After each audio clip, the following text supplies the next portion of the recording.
ഇതെന്താണെന്നറിയോ? ഇത് നമ്മളെ ജൈവവളമാണ്. നമ്മൾ മാത്രം ഉണ്ടാക്കുന്നതാണിത്. പുറത്തെവിടെയും ഉണ്ടാക്കാൻ സാധ്യതയില്ല. ഇനിയിപ്പോൾ ഈ വീഡിയോ കണ്ടിട്ട് വേണമെങ്കിൽ ഉണ്ടാക്കിയെന്ന് വരും. അപ്പോൾ നമ്മുടെ വീഡിയോ കൂടുതലായിട്ട് കാണുന്നവരും നമ്മളോട് കൂട്ടുകൂടുന്നവരൊക്കെ കൃഷിയോട് താല്പര്യമുള്ളവരും കൃഷി ചെയ്യുന്നവരും കൃഷിയെക്കുറിച്ച് അറിയാൻ താല്പര്യമുള്ളവരൊക്കെ ആയിരിക്കും. അപ്പോൾ അവർക്ക് വേണ്ടിയാണ് നമ്മൾ മിക്കവാറും വീഡിയോകളൊക്കെ അവർക്ക് വേണ്ടിയാണ് ചെയ്യാറ്. അപ്പോൾ കൃഷിയുള്ള വീഡിയോകളൊക്കെ അവർക്കൊക്കെ അറിയാൻ വേണ്ടിയിട്ടാണ് നമ്മൾ ചെയ്യാറുള്ളത്. അപ്പോൾ അവർക്കൊക്കെ പ്രത്യേകമായിട്ട് ഈ കൃഷി ചെയ്യുന്നവർക്ക് പ്രത്യേകമായിട്ട് അറിയാൻ വേണ്ടിയിട്ടാണ് നമ്മളിപ്പോൾ ഇന്ന് ഈ വീഡിയോ ഇവിടെ ചെയ്യുന്നത്. അതിന് നമ്മൾ മുതൽ മുടക്കമില്ല. പിന്നെ നമ്മുടെ ഗ്രോ ബാഗിലും കൃഷി ചെയ്യുന്ന ഗ്രോ ബാഗിലും മറ്റുമൊക്കെ നമ്മളെ വിളയേക്കാൾ കൂടുതൽ കളയായിരിക്കും ഉണ്ടാവുക. അപ്പോൾ ഈ കളയൊക്കെ നമ്മൾ പറിച്ചിട്ട് നമ്മൾ താഴേക്ക് കൊണ്ടുപോകേണ്ടി വരും. ടെറസിൻ്റെ മുകളിലാണ് മിക്കവാറും കൃഷി ചെയ്യുന്നവർ. കാരണം സ്ഥലവും സൗകര്യമൊന്നും ഇല്ലാത്തവർ മിക്കവാറും ടെറസിൻ്റെ മേളിലായിരിക്കും. അപ്പോൾ ടെറസിൻ്റെ മേളിൽ കൃഷി ചെയ്യുന്നവർക്ക് നമ്മൾ ചെയ്യുന്ന കൃഷിയേക്കാൾ കൂടുതൽ കളയായിരിക്കും. അപ്പോൾ ആ കളയൊക്കെ നമ്മൾ പറിച്ചിട്ട് നമ്മൾ താഴേക്ക് കൊണ്ടുപോകാറാണ് പതിവ്. അതുപോലെ തന്നെ പിന്നെ പ്രൂണിങ്ങൊക്കെ, ഇപ്പോൾ പ്ലാന്റുകളൊക്കെ ഫ്രൂട്ട് പ്ലാന്റുകളൊക്കെ വളർത്തുന്നുണ്ടെങ്കിൽ അതിൻ്റെ പ്രൂണിങ്ങൊക്കെ ചെയ്തിട്ടുണ്ടെങ്കിൽ അതിൻ്റെ അവശിഷ്ടങ്ങൾ പച്ചയിലകളും മറ്റുമൊക്കെ നമ്മൾ താഴേക്ക് കൊണ്ടുപോയി ഇടണം. അപ്പോൾ അതിൻ്റെ ആവശ്യമൊന്നുമില്ല. നമുക്കിങ്ങനെ ഒരു പാത്രം ഉണ്ടെങ്കിൽ നമുക്കതിനെ വളമാക്കിയെടുക്കാം. നല്ല ചാണകത്തിൻ്റെ ഫലമുള്ള നല്ല വളമാക്കിയെടുക്കാം. ചാണകത്തിനേക്കാൾ നല്ല ഫലമുള്ള വളമാക്കിയെടുക്കാം. അപ്പോൾ അതിന് നമ്മൾ എന്താ ചെയ്യേണ്ടതെന്ന് വെച്ചാൽ, ഇങ്ങനെ ഒരു പാത്രം, എന്തെങ്കിലും ഒരു പാത്രം നമ്മൾ സംഘടിപ്പിക്കുക. അപ്പോൾ നമ്മൾ പറിക്കുന്ന പുല്ലുകൾ, പിന്നെ നമ്മൾ പ്രൂണിങ് ചെയ്യുന്ന പച്ചിലകൾ, അവശിഷ്ടങ്ങൾ എല്ലാം നമ്മൾ അങ്ങനെയുള്ള ഒരു പാത്രത്തിലിട്ട് അതിൽ നിറയെ വെള്ളമാക്കി കൊടുക്കുക. പിന്നെ നമുക്ക് കുറച്ചും കൂടി ഇതിനൊരു പിന്നെ വളക്കൂറ് കിട്ടാൻ, ഇതന്നെ വളക്കൂറുണ്ട്, വളക്കൂറ് കിട്ടാൻ ഒരു ലേശം ഒരു 1/2 കിലോനോ 1/4 കിലോനോ കടല പിണ്ണാക്കും കൂടി ചേർത്താൽ അതൊരു നല്ല വളമായി തീരും. അപ്പോൾ ഇതിപ്പോൾ നമ്മളിപ്പോൾ ഡ്രാഗൺ ഫ്രൂട്ട് കുറച്ച് ദിവസം മുന്നേ നട്ടിരുന്നു. അപ്പോൾ അന്ന് നമ്മളിവിടെ ഉണ്ടായിരുന്ന കളകളും പുല്ലുകളൊക്കെ പറിച്ച് ഇതിലിട്ടതാണ്. അപ്പോൾ അന്ന് നമ്മൾ ഇത് ഇളക്കിയിട്ട് കാണിച്ചിരുന്നു നല്ലൊരു വളമാണെന്നുണ്ട്. അപ്പോൾ അന്നുള്ള വളങ്ങളൊക്കെ ഇപ്പോൾ നമ്മൾ ഒരുവിധം ചെടികൾക്കൊക്കെ ഒഴിച്ച് ഇപ്പോൾ ഇതിപ്പോൾ എങ്ങനെയായാലും നമ്മൾ ഡൈല്യൂട്ട് ചെയ്തിട്ട് വേണം ഒഴിക്കണം കേട്ടോ. നേരിട്ട് ഒഴിച്ച് കഴിഞ്ഞാൽ ചെടി വാടാനും ഇതിനൊക്കെ സാധ്യത ഉണ്ട്. എന്ന് വെച്ചാൽ അപ്പോൾ അത് കൂടുതലായി കഴിഞ്ഞാൽ അതിന് ചെടിക്ക് ദോഷം ചെയ്യും. അപ്പോൾ ഇങ്ങനെ നമ്മൾ ചെയ്ത് കഴിഞ്ഞാൽ നമ്മൾ കളകൾ നമ്മൾ താഴേക്ക് കൊണ്ടുപോകും വേണ്ട. പിന്നെ ഇതിൻ്റെ ചണ്ടി നമ്മൾ ഈ ഡ്രമ്മിൽ കാണിച്ച പോലെ ചണ്ടി നമ്മൾക്ക് ഇപ്പോൾ ഇതുപോലെ ഇട്ട് കൊടുക്കും ചെയ്യാം. അപ്പോൾ ഇതൊക്കെ നമ്മൾ ഇപ്പോൾ ഡ്രാഗൺ ഫ്രൂട്ട് നടുമ്പോൾ നിറയെ കാണിച്ചിരുന്നു. ഇതൊക്കെ നമ്മൾ ചെടിക്ക് വേരായസം കിട്ടാൻ വേണ്ടിയിട്ട് ഇട്ട് കൊടുക്കുകയും ചെയ്യാം.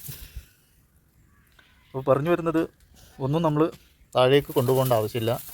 നമുക്കത് നല്ല രീതിയിൽ വളമാക്കിയെടുക്കാം. പിന്നെ ഇത് വേരായസത്തിനും മറ്റും വേണ്ടിയിട്ട് ഗ്രോ ബാഗോ അല്ലെങ്കിൽ ചട്ടിയോ എന്താ നടക്കുന്നത് അതിലേക്ക് ഇട്ട് കൊടുക്കുകയും ചെയ്യാം. അപ്പോൾ മണ്ണ് കുറേയൊക്കെ ലാഭിക്കുകയും ചെയ്യാം, വെയിറ്റ് കുറയ്ക്കാം. പിന്നെ വളത്തിന് വളം എല്ലാം കൂടി ആയതുകൊണ്ടാണ് നമ്മളതങ്ങനെ ചെയ്യുന്നത്. അപ്പോൾ ഇത് നമ്മൾ ഒരാഴ്ച കൂടുമ്പോൾ അല്ലെങ്കിൽ 2 ആഴ്ച കൂടുമ്പോൾ ഇത് ഡൈല്യൂട്ട് ചെയ്തിട്ട് ഒഴിച്ചു കൊടുക്കുക. നല്ലൊരു വളമാണ്. നമുക്ക് കൂടുതലൊന്നും പൈസ ഒന്നും ചിലവാക്കാത്ത വളവുമാണ്. നമ്മളെ അവശിഷ്ടങ്ങൾ നമ്മൾ പുറത്തേക്ക് കൊണ്ടുപോകാൻ വേണ്ട. അപ്പോൾ അതാണ് ഇതിൻ്റെയൊക്കെ ഉപയോഗം. ഇങ്ങനെ പറിച്ചെടുത്തിട്ട് പുല്ലുകൾ കുറച്ച് അധികമൊക്കെ ഉണ്ടാവും. അപ്പോൾ നമ്മൾ 2 ദിവസം വരാൻ വൈകിട്ടുണ്ടെങ്കിൽ പുല്ലുകൾ നന്നായിട്ടുണ്ടാവും. അപ്പോൾ അങ്ങനെയുള്ള പുല്ലുകൾ, പിന്നെ നമ്മൾ താഴെ നിന്ന് കൊണ്ടുവരുന്ന മേൽമണ്ണാണ് നമ്മൾ കൊണ്ടുവരിക. അപ്പോൾ അതിൽ ഉണ്ടാകുന്ന പുല്ലുകൾ അതൊക്കെ ഇങ്ങനെ ഇട്ട് കൊടുത്തിട്ട് അത് ചീഞ്ഞ് ഉണ്ടാകുന്ന വെള്ളം, ഇതിൻ്റെ ഗന്ധം ഞാൻ മാത്രമേ സഹിക്കുള്ളൂ. കാരണം വേറെ ആരും സഹിക്കാൻ സാധ്യതയില്ല, അത്രയ്ക്ക് ഗന്ധമാണ്. അപ്പോൾ ഇത് നമ്മൾ ഡൈല്യൂട്ട് ചെയ്തിട്ടാണ് ഇട്ട് കൊടുക്കുക, പാർന്നു കൊടുക്കുക. കാരണം ഇതിങ്ങനെ പാർന്നു കൊടുത്താൽ ചെടീൻ്റെ കഥ തീരും, അത്രയ്ക്ക് വാസനയാണ്. നമ്മളിപ്പോൾ ഈ തോലും ചാണകമൊക്കെ ഇട്ട് പണ്ടൊക്കെ കൃഷിക്ക് വേണ്ടിയിട്ട് പൂട്ടിയിരുന്നു. ആ തോലും ചാണകമൊക്കെ ഉണ്ട് അലിഞ്ഞ് റെഡിയായിട്ട് പൂട്ടിയിട്ടുണ്ട്, ആ ഒരു വാസന വരാം.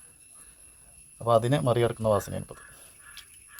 അപ്പോൾ അതുകൊണ്ട് തന്നെ ഇത് വളരെ ഡൈല്യൂട്ട് ചെയ്തിട്ടാണ് ഉപയോഗിക്കാൻ. പിന്നെ നമ്മൾ 2 കൊമ്പോ 3 കൊമ്പൊക്കെ ചീമക്കൊന്നൻ്റെ ഇലയും കൂടി ഇട്ട് കൊടുക്കും. അപ്പോൾ അതാണിത്. നല്ല അടിപൊളി വളമാണ്. നമ്മളെ പച്ചക്കറിക്ക് ഏതിന് വേണമെങ്കിലും ഉപയോഗിക്കാം. ഇതിനിപ്പോൾ പ്രത്യേകിച്ച് പണിയൊന്നുമില്ല. നമ്മളെ കളയിൽ വരുന്ന നമ്മളെ ചെടിയിൽ വരുന്ന പുല്ലുകൾ നമ്മൾ പറിക്കുന്നു, അതിന് വെള്ളത്തിലിട്ട് ചീച്ച് കൊടുക്കുന്നു. പിന്നെ നമ്മളത് അതിൻ്റെ ചണ്ടി നമ്മളെ ചെടിക്ക് തന്നെ ഇട്ട് കൊടുക്കുന്നു. അത്രയേ ഉള്ളൂ. അപ്പോൾ നിങ്ങൾക്ക് എല്ലാവർക്കും ചെയ്യാവുന്നതാണ്. അപ്പോൾ ആരെങ്കിലും ഇതുപോലെ ചെയ്തിട്ടുണ്ടോയെന്ന് അറിയില്ല. അപ്പോൾ ചെയ്തിട്ടില്ലെങ്കിൽ ഇങ്ങനെ ഒന്ന് ചെയ്ത് നോക്കുക. ചെടിക്ക് നല്ല സോഫ്റ്റുള്ള ഇതുമായി, പിന്നെ നല്ല ജൈവവളമായി. ഇതിപ്പോൾ 4 ദിവസം കിടന്നാലും ചെയ്യും. അപ്പോൾ അതിങ്ങനെ കുറച്ച് ഡൈല്യൂട്ട് ചെയ്ത് വാർന്നു നോക്കുക. അപ്പോൾ ഇത് മുതൽക്കൂട്ടില്ലാത്ത, കൂടുതലായിട്ട് മുതൽ ചിലവാക്കാത്ത ഒരു നല്ലൊരു വളമാണ്. നമുക്ക് നമ്മളെ പ്ലാന്റുകൾക്ക് വേണമെങ്കിൽ പ്ലാന്റുകൾക്ക് ഒഴിച്ചു കൊടുക്കാം. നമ്മളെ പച്ചക്കറി കൃഷികൾക്ക്, അങ്ങനെയുള്ള എല്ലാത്തിനും നമുക്ക് ഒഴിച്ചു കൊടുക്കാം. അപ്പോൾ ഈ വീഡിയോ കൃഷി ചെയ്യുന്നവർക്ക് തീർച്ചയായിട്ടും ഒരു മുതൽക്കൂട്ടാവും. അപ്പോൾ എല്ലാവർക്കും ഒന്ന് ഷെയർ ചെയ്ത് കൊടുക്കുക. നിങ്ങളെ അടുത്ത് ഈ വീഡിയോ എത്തുകയാണെങ്കിൽ ഒന്ന് എല്ലാവർക്കും ഷെയർ ചെയ്ത് കൊടുക്കുക. കാരണം ഇങ്ങനെ ഇപ്പോൾ ഈ പുല്ലുകൾ മറ്റുള്ളതൊക്കെ ഇങ്ങനെ വളമാക്കി എടുക്കുന്ന വീഡിയോകളൊന്നും നിങ്ങൾ ഇതുവരെ കണ്ടിട്ടുണ്ടാവില്ല. അപ്പോൾ അതുകൊണ്ട് അങ്ങനെ ഒരു ഉപകാരം ആർക്കെങ്കിലുമൊക്കെ അറിയുകയാണെന്നുണ്ടെങ്കിൽ, അറിയിച്ചു കൊടുക്കുകയാണെന്നുണ്ടെങ്കിൽ അതിൻ്റെ ഒരു നല്ലൊരു കാര്യം തന്നെയാണ്.